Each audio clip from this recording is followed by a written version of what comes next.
할렐루야. 4월 6일 주일 매일 성경 묵상 가이드입니다. 오늘 말씀은 누가복음 19장 28절에서 48절의 말씀입니다.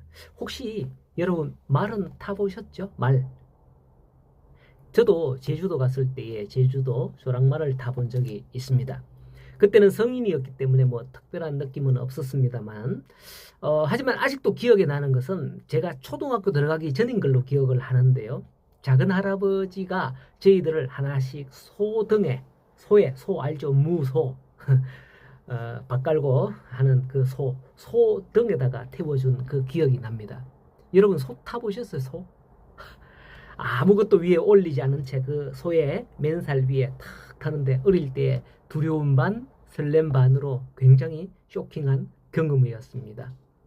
그 크니까 소가 참 무섭긴 무서웠는데 또 타니까 순하긴 순하더라고요. 자, 오늘 말씀해 보니 예수님께서 드디어 예루살렘 성문 가까이에 이르렀습니다. 예수님이 가시는 그 길이 어떤 길이었습니까?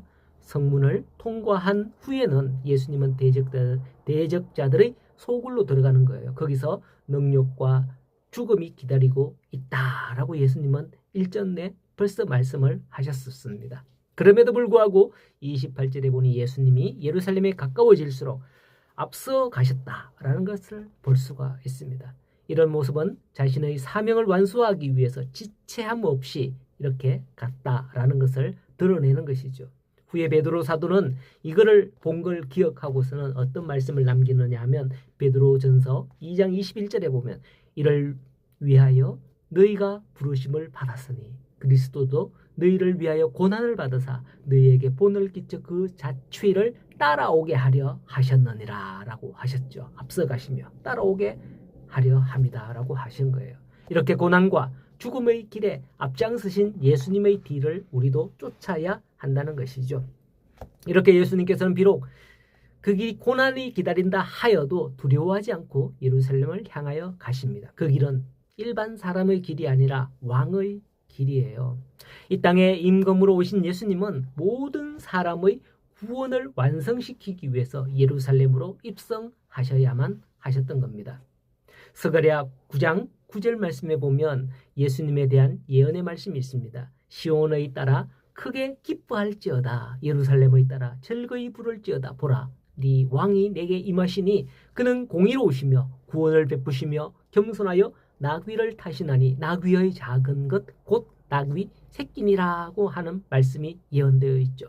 우리에게 구원 베푸실 왕이 예루살렘에 입성하기 위해서는 고대 근동에서 왕의 행차처럼 입성하셔야만 한다는 거죠. 그런데 말이 아닌 나귀다 라고 생각할 수 있겠지만은 너무 초라한 거 아니야 이렇게 생각할 수 있겠지만은 사실 그때 당시에 왕이 평상시 행차할 때는 주로 나귀를 타고 행차한다고 알려져 있습니다. 그리고 왕이 막 전쟁에서 승리하여 입성할 때는 말을 타고 당당하게 위엄 있게 입성한다라고 그렇게 알려져 있습니다. 예수님께서는 왕의 평상시처럼 나귀를 타고 입성하는 것은 세상에 평화를 주는 존재임을 알리고자 했던 것이죠. 나귀가 아니라 말을 타고 입성했으면 뭐예요? 세상에 전쟁을 선포하고 막 이런 거 아니겠습니까? 결코 초라한 존재가 아니라 바로 이와 같이 세상의 평화를 주는 존재다라는 것을 암시하는 겁니다. 그런데 예수님께서 나귀를 타긴 탔는데 나귀 새끼를 타고 입성한다고 하지요. 30절에 예수님은 제자들에게 아직 아무도 타보지 않는 나귀 새끼를 풀어오라 명하시는 것을 볼 수가 있습니다. 아무도 타지 않는 나귀 새끼는 예수님이 초라해 보이기 위해 나귀 새끼를 탄 게 아니라 하는 것을 분명히 알려주는 말입니다. 아직 아무도 타보지 않았다라는 건 순결의 상징이거든요. 실로 예수님은 흠 없는 순결한 존재셨습니다. 입성하실 때 그 누구도 그가 나귀 새끼를 탔다 하면서 막 조롱하는 이가 본문에 보면 없어요. 오히려 무리들은 37절에 보면 자기들이 본 바 모든 능한 일로 인하여 기뻐하며 큰 소리로 하나님을 찬양하였다 라고 하면서 주의 이름으로 오시는 왕이여 하늘에는 평화요 가장 높은 곳에서는 영광이로다 라고 외쳤던 것이에요. 요즘 뭐 동물단체에서 본다면 동물 학대한다고 난리겠죠.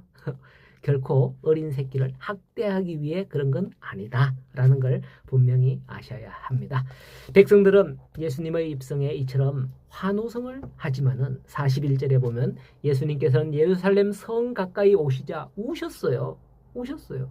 너도 오늘 평화에 관한 일을 알았더라면 좋을 뻔하였거니와 지금 네 눈에는 숨겨져 있도다라고 예루살렘 성을 보며 그렇게 말씀하는 거예요. 그러면서 날이 이르면 원수들에 의해서 돌 위에 돌 하나도 남김없이 다 무너지리라 라고 말씀하는 거예요. 이것은 예수님의 저주가 아니라 장래 일을 아시는 예수님께서는 그 일을 아시고 슬퍼하는 거예요.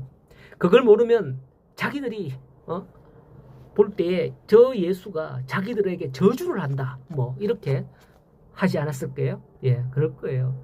오히려 예수님께서는 이 일이 근심되어 우셨고요. 예루살렘 성전에 들어가시자 성전 안에 장사하는 사람들을 다 쫓아내시며 기록된 바 내 집은 기도하는 집이 되리라 하였거늘 너희는 어떻게 강도의 소굴을 만드느냐 화를 내셨습니다. 그리고는 자신이 친히 성전에서 날마다 가르치며 백성들을 바른 길로 인도하기 위해 애쓰시는 모습을 이후에 기록되어 있는 것을 볼 수가 있는 거죠.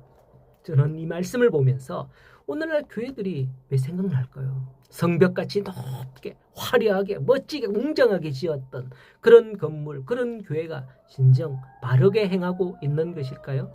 바르게 행하고 있지 않다면 어쩌면 예수님께서는 그러한 교회들을 향하여 우시며 슬퍼할 거라는 거죠.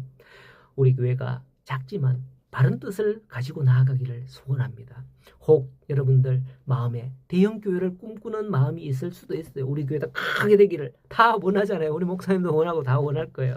그게 잘못되었다는 말은 아니고 바른 교회로 성장하기 위해서 기도하며 바른 교회로 봉사하며 섬기는 그런 성도가 되기를 바랍니다. 그러할 때 예수님께서는 우시지 않고 슬퍼하시지 않고 축복하시게 될 줄로 믿습니다. 오늘도 예루살렘에 입성하시는 예수님이 돌 같은 내 마음에 입성할 수 있기를. 어디로 가야 되냐? 예수님 저리 가세요가 아니라 예수님 이리 오세요.